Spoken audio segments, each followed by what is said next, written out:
After a successful election for the lower house of parliament, once again, Egyptians head to the polls.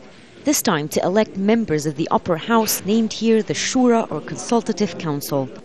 To shorten the period of transition from military to civilian rule, this vote will only have 2 rounds, unlike the previous election that stretched over 3. In this round, some 25 million Egyptians will vote in 13 provinces. This polling station in northern Cairo was packed during the elections for the lower house of parliament, but today turnout is quite low. Now, this does not come as a surprise. Traditionally, Shura Council elections have attracted minimal interest due to the limited powers of the body. The Shura Council cannot block legislation in the lower house, known here as the People's Assembly, but its members must be consulted before bills are passed. Both chambers will also take part in drafting the country's new constitution, an important part of Egypt's democratic transition.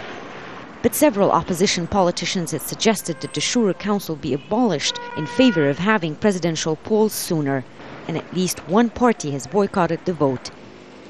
Some Egyptians say they're not sure what to make of the Shura Council. To be honest, we never felt that the Shura Council had any role. We only know that the People's Assembly is the one that makes decisions. We only see 1 or 2 sessions on television for the Shura Council, but we've never heard of them doing anything effective. Still, there are hopes that the post-revolution political scene will bring change. In the former era of corruption, the Shura Council was there as part of an arrangement made to legitimize the regime's decisions. We hope and expect that the Shura Council now will be different. Everything has changed. The country has been liberated. There are a total of 270 seats in the Shura Council. 180 representatives will be elected. The remaining 90 members will be appointed by Egypt's next president, expected to be elected in June.